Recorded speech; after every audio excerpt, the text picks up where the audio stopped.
He made the fish fast to bow and stern and to the middle thwart. He was so big it was like lashing a much bigger skiff alongside. He cut a piece of line and tied the fish's lower jaw against his bill so his mouth would not open and they would sail as cleanly as possible. Then he stepped the mast, and with the stick that was his gaff and with his boom rigged, the patch sail drew and the boat began to move. And half lying in the stern, he sailed southwest. He did not need a compass to tell him where southwest was. He only needed the feel of the trade wind and the drawing of the sail. I better put a small line out with a spoon on it and try and get something to eat and drink for the moisture.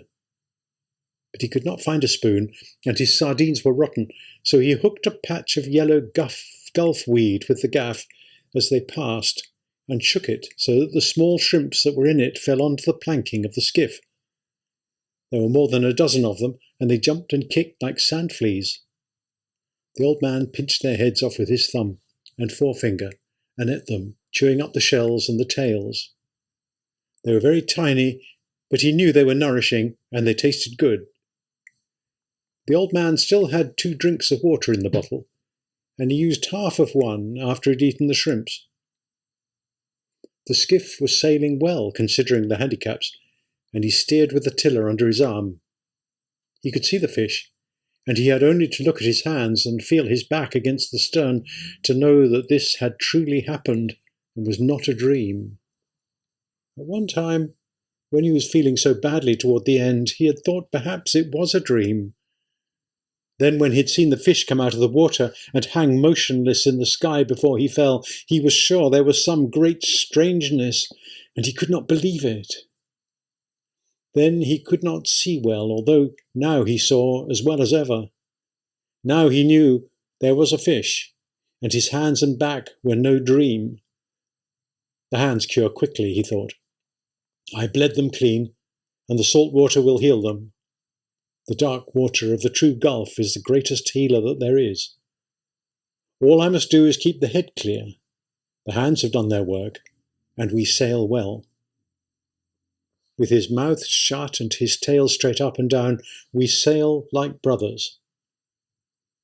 Then his head started to become a little unclear, and he thought, is he bringing me in, or am I bringing him in? If I were towing him behind, there would be no question, nor if the fish were in the skiff, with all dignity gone, there would be no question either. But they were sailing together, lashed side by side, and the old man thought, let him bring me in if it pleases him. I'm only better than him through trickery, and he meant me no harm.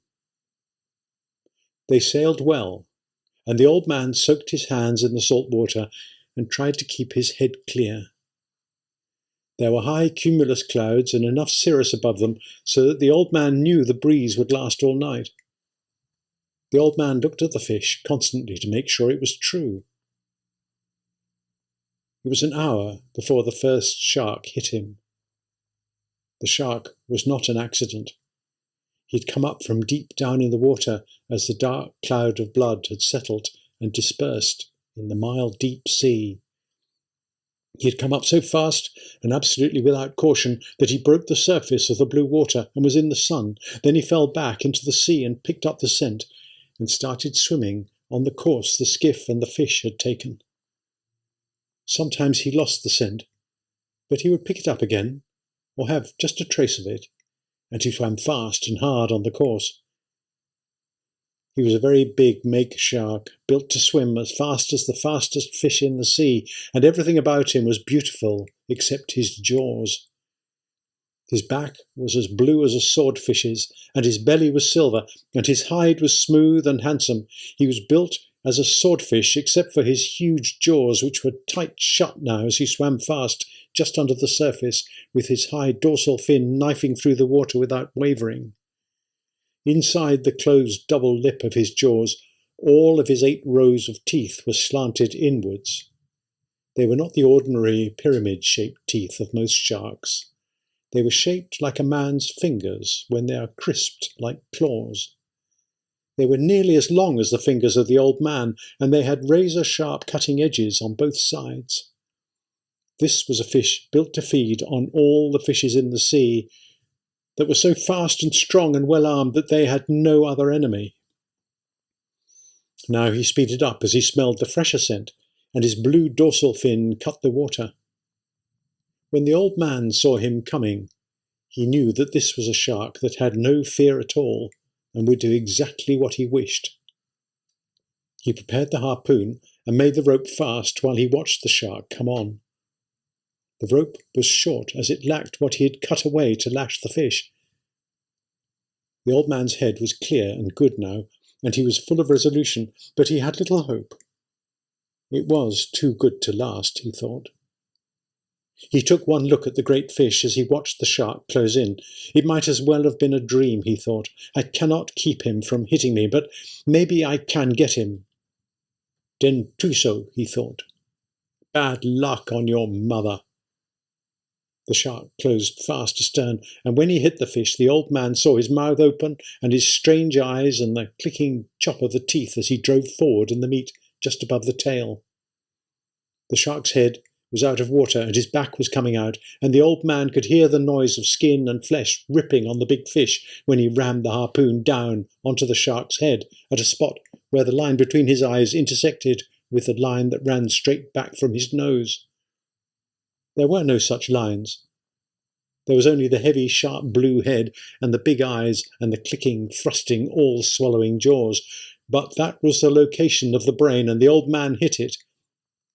He hit it with his blood-mushed hands, driving a good harpoon with all his strength. He hit it without hope, but with resolution and complete malignancy. The shark swung over, and the old man saw his eye was not alive, and then he swung over once again, wrapping himself in 2 loops of the rope. The old man knew that he was dead, but the shark would not accept it. Then on his back, with his tail lashing and his jaws clicking, the shark ploughed over the water as a speedboat does. The water was white where his tail beat it, and 3/4 of his body was clear above the water when the rope came taut, shivered, and then lay snapped. The shark lay quietly for a little while on the surface, and the old man watched him. Then he went down, very slowly. He took about 40 pounds, the old man said aloud. He took my harpoon too, and all the rope, he thought. And now my fish bleeds again, and there will be others. He did not like to look at the fish any more since he had been mutilated. When the fish had been hit, it was as though he himself were hit. But I killed the shark that hit my fish, he thought.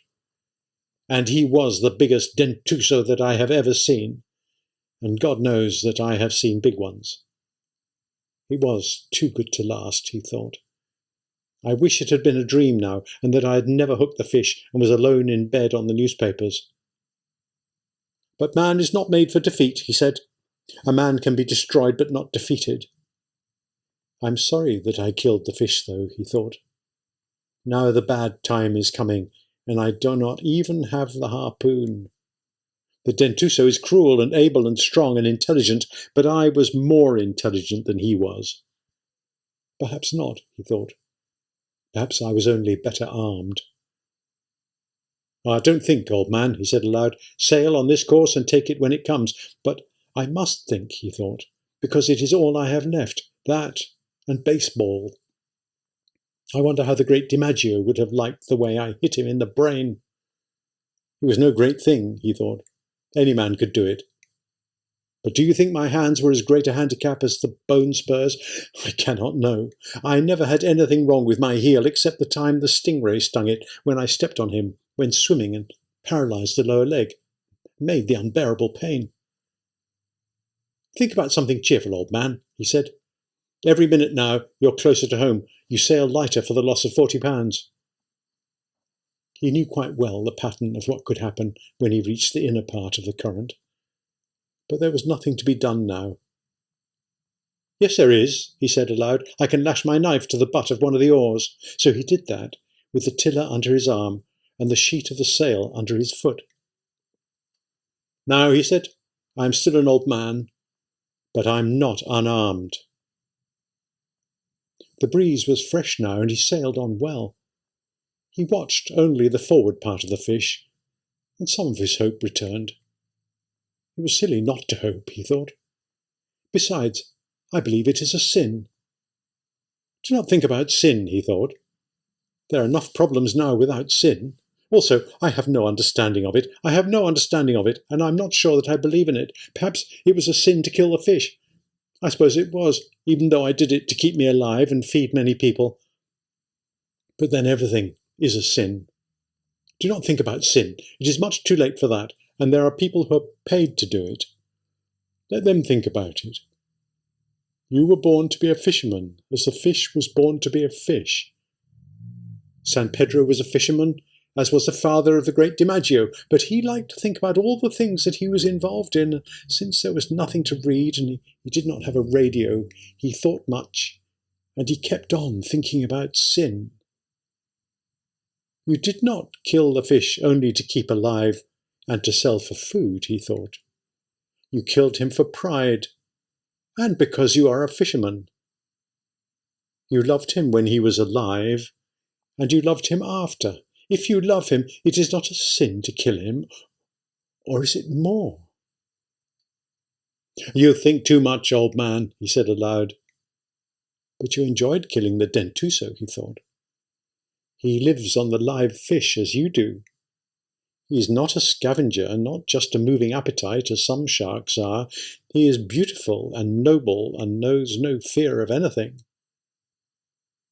I killed him in self-defense, the old man said aloud, and I killed him well. Besides, he thought, everything kills everything else in some way. Fishing kills me, exactly as it keeps me alive. The boy keeps me alive, he thought. I must not deceive myself too much. He leaned over the side and pulled loose a piece of the meat of the fish where the shark had cut him. He chewed it and noted its quality and its good taste. It was firm and juicy like meat, but it was not red. There was no stringiness in it, and he knew that it would bring the highest price in the market. But there was no way to keep the scent out of the water, and the old man knew that a very bad time was coming. The breeze was steady. It had backed a little further into the northeast, and he knew that meant that it would not fall off. The old man looked ahead of him, but he could see no sails, nor could he see the hull nor the smoke of any ship. There were only the flying fish that went up from his bow, sailing away to the either side, and the yellow patches of gulf weed. He could not even see a bird. He'd sailed for 2 hours, resting in the stern and sometimes chewing a bit of the meat from the marlin, trying to rest and to be strong, when he saw the first of the 2 sharks. "Aye," he said aloud. There's no translation for this word, and perhaps it is just a noise such as a man might make involuntarily, feeling the nail go through his hands and into the wood. "Galanos," he said aloud. He had seen the second fin now, coming up behind the first, and identified them as shovel-nosed sharks by the brown triangular fin and the sweeping movements of the tail. They had the scent and were excited, and in the stupidity of their great hunger they were losing and finding the scent in their excitement. But they were closing all the same. The old man made the sheet fast and jammed the tiller. Then he took up the oar with a knife lashed to it. He lifted it as lightly as he could, because his hands rebelled at the pain. Then he opened and closed them on it lightly to loosen them. He closed them firmly so they'd take the pain now and would not flinch, and watched the sharks come.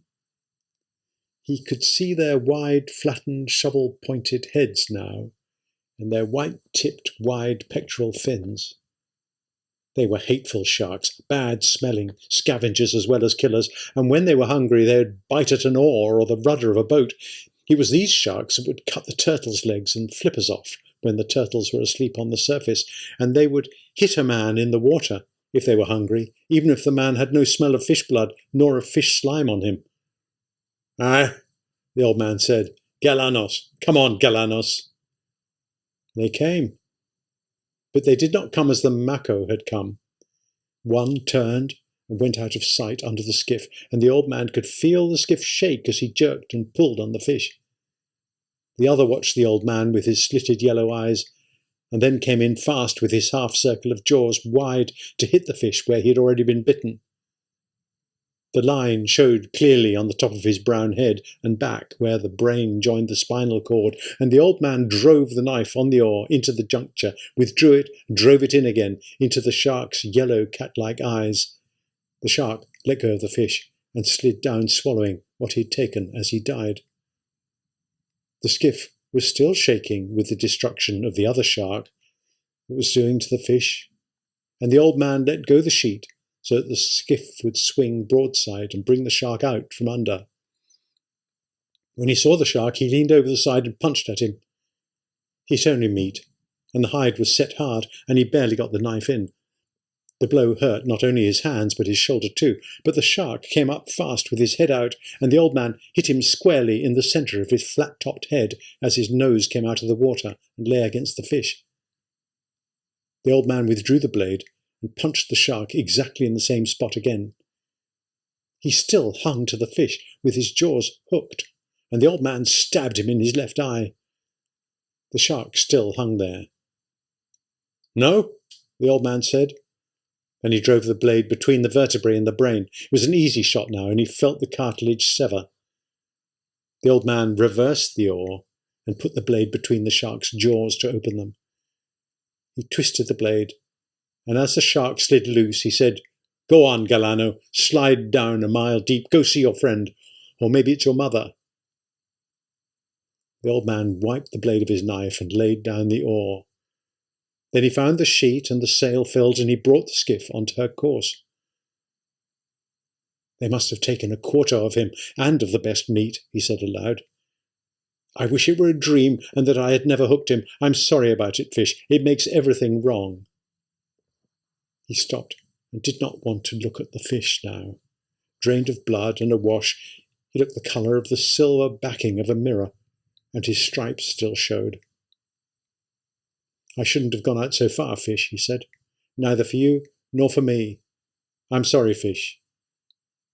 "Now," he said to himself, looking to the lashing on the knife, "and see if it has been cut. And then get your hand in order, because there still is more to come." "I wish I had a stone for the knife," the old man said, after he had checked the lashing on the oar butt. "I should have brought a stone." "You should have brought many things," he thought. "But you did not bring them, old man. Now is no time to think of what you did not have. Think of what you can do with what there is." "You give me much good counsel," he said aloud. "I'm tired of it." He held the tiller under his arm and soaked both his hands in the water as the skiff drove forward. "God knows how much the last one took," he said, "but she's much lighter now." He did not want to think of the mutilated underside of the fish. He knew that each of the jerking bumps of the shark had been meat torn away, and that the fish now made a trail for all sharks as wide as a highway through the sea. He was a fish to keep a man all winter, he thought. Don't think of that. Just rest. Try to get your hands in shape to defend what is left of him. The blood smell from my hands means nothing now with all the scent in the water. Besides, they do not bleed much. There's nothing cut that means anything. The bleeding may keep the left from cramping. What can I think of now, he thought. Nothing. I must think of nothing, and wait for the next ones. I wish it had really been a dream, he thought. But who knows, it might have turned out well. The next shark that came was a single shovel nose. He came like a pig to the trough, if a pig had a mouth so wide that you could put your head in it. The old man let him hit the fish, and then drove the knife on the oar down into his brain. But the shark jerked backwards as he rolled, and the knife blade snapped. The old man settled himself to steer. He did not even watch the big shark sinking slowly in the water, showing his first life-size, then small, then tiny, and that always fascinated the old man, but he did not even watch it now. I have the gaff now, he said, but it'll do no good. I have the 2 oars and the tiller and the short club. Now they have beaten me, he thought. I'm too old to club sharks to death, but I will try it as long as I have the oars and the short club and the tiller. He put his hands in the water again to soak them. It was getting late in the afternoon, and he saw nothing but the sea and the sky. There was more wind in the sky than there had been, and soon he hoped that he'd see land. "You're tired, old man," he said. "You're tired inside." The sharks did not hit him again until just before sunset. The old man saw the brown fins coming along the wide trail the fish must make in the water. They were not even quartering on the scent. They were headed straight for the skiff, swimming side by side. He jammed the tiller, made the sheet fast, and reached under the stem for the club. It was an oar handle from a broken oar, sawed off to about 2.5 feet in length. He could only use it effectively with one hand because of the grip of the handle, and he took good hold of it with his right hand, flexing his hand on it as he watched the sharks come. They were both galanos.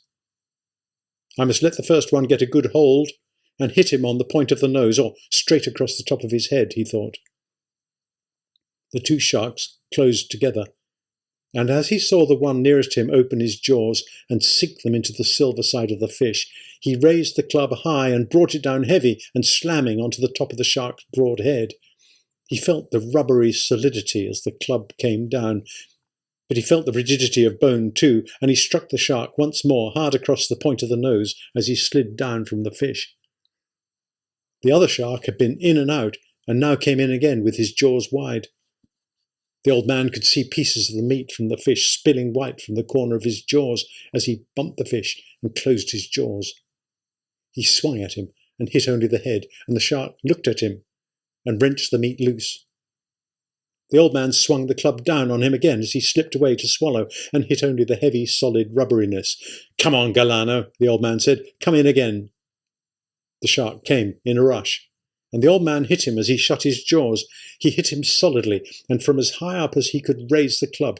This time he felt the bone at the base of the brain, and he hit him again in the same place, while the shark tore the meat loose sluggishly and slid down from the fish. The old man watched for him to come again, but neither shark showed. Then he saw one on the surface swimming in circles. He did not see the fin of the other.